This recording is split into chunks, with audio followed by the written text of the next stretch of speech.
Hi everyone, my name is Marilise and I'm here with Amma Accents. Today we're going to be talking about the TH sound, more specifically the voiceless TH sound, which is a sound you'll find in words such as think and thing. I already have a video out there on the voiced TH sound, so if you haven't already checked it out and you're struggling with that sound, go ahead and check out that video, which will be a helpful place for you to help strengthen the voiced TH sound. So the only difference between the voiced TH sound and the voiceless TH sound, which are both represented in text as TH, is that the voiceless TH sound has no vibration of the vocal cords. Otherwise, it's produced exactly the same way. So for the TH sound, the voiceless TH sound, you're going to take your hand and place it on your throat, and you're going to put that tongue in the position that we talked in depth about in the voiced TH video. You're going to take the tongue tip and place it right under your teeth or right through your teeth. It depends on your body, your mouth, your tongue, your anatomy, and what feels most comfortable for you. You can place the tongue between the teeth just lightly,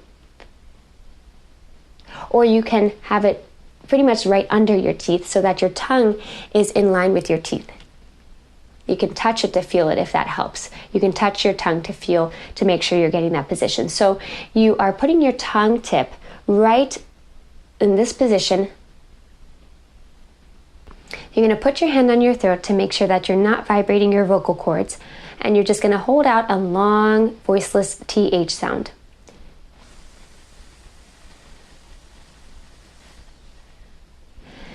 The voiceless TH sound, just like with the voiced TH sound, is considered a continuous sound, meaning that it can be held out or prolonged for as long as you have breath.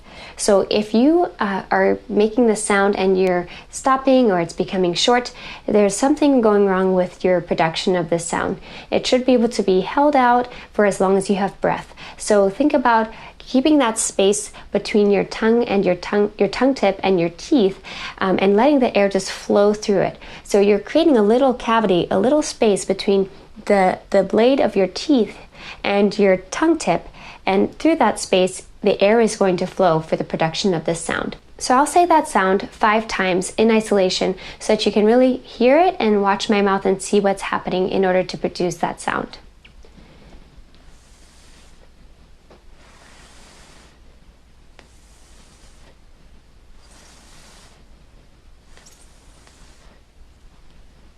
One thing I should mention is that the tongue tip can be in a slightly different position in your mouth. And again, that's because we have a slightly different anatomy person to person. There's a range of where your tongue tip can be and still produce this TH, voiceless TH sound. But what happens is if you pull it too far back, you're going to start to hear the S sound.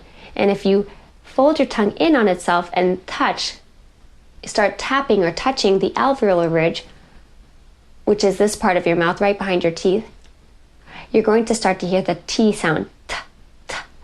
So you don't want to tap at all, because otherwise you won't be able to get the voiceless TH sound. And you don't want your tongue to be pulled too far back where you're starting to get the S sound. So what I'm going to do is I'm going to hold out the voiceless TH sound and pull my tongue back, and so you can start to hear the different sounds that happen as the tongue moves in position.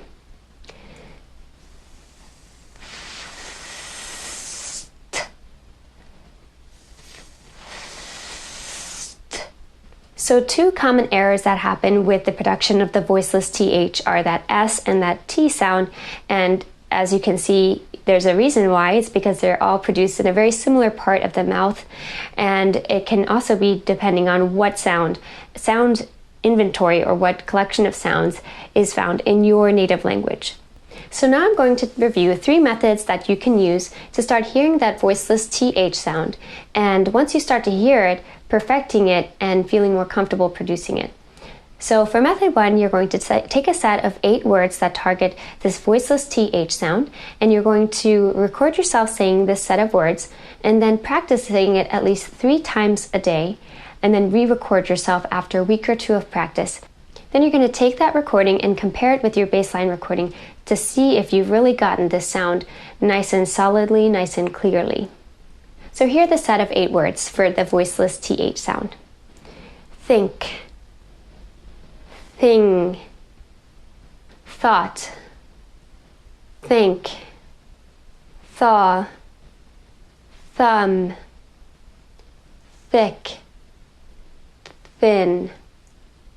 I'd encourage you to go back and watch me saying those words again, and you can notice where my tongue tip is throughout the whole set of 8 words. You may notice the tongue moving very slightly, either a little bit more forward between the teeth or a little bit further back between the teeth, but most often, in order to successfully produce the sound, your tongue is going to be between your teeth, so in somewhere either a little bit forward or a little bit back, and you're going to feel that continuous airflow through that production of the sound. For method 2, you're going to use minimal pairs to start to hear the difference between the TH, the voiceless TH sound, and the 2 most common errors or the 2 most common substitutions that happen when people are learning American English, which is the T sound, the T, and the S sound, the S sound. For minimal pairs, what you are working with is a set of 2 words that change only in one sound, but by changing that sound, it changes the meaning of the word.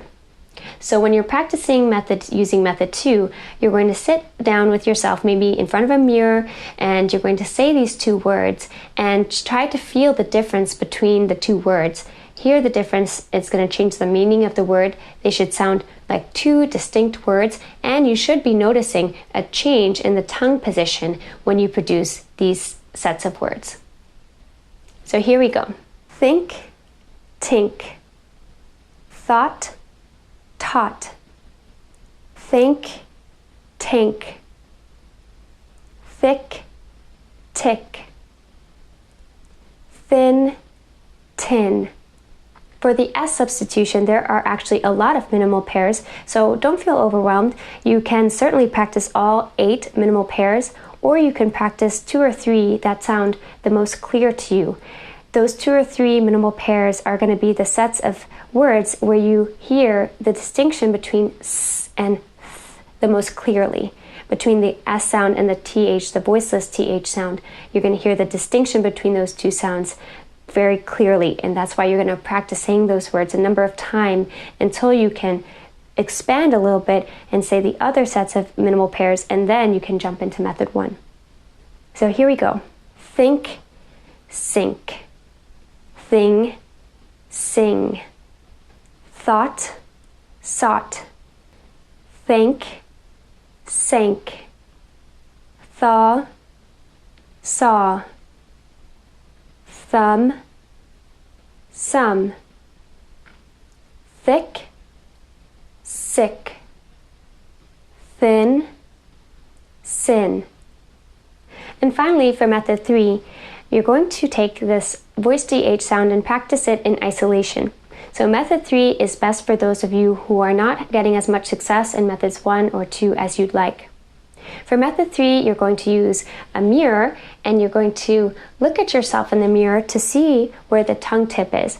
Hopefully you have a little bit of a bigger mirror than what I have, but you just need something to do the trick so you can see your mouth and your lips, and you're going to see where this tongue tip is placed when you are attempting to make the voiceless TH sound. So you may want to just start with the tongue sticking directly between your teeth, your 2 rows of teeth, and then you can pull it back a little bit to a place that feels more natural and comfortable for you. You can actually see in the mirror the little gap that's created between the edges of your teeth and your tongue. So you're going to see that little gap, and that's where the air is going to flow through in order to produce the sound. You can also take your hand and place it in front of your mouth to feel the air coming through, and that's a sign to you that you're producing the sound correctly, because it's a continuous sound, so you should really be able to feel that airflow coming through onto your hand. Awesome job. Don't forget to check out our practice video where you can walk step by step through either of the methods that you've chosen in order to practice daily on this voiceless TH sound. Also, hit the subscribe button and the notifications button to get updates about our most recent videos. You guys are doing an awesome job. Don't give up. It is a little bit challenging at times, and there may feel like there's setbacks some days, but the more that you practice, the better you're going to get, and I'm so proud of you, so keep it up.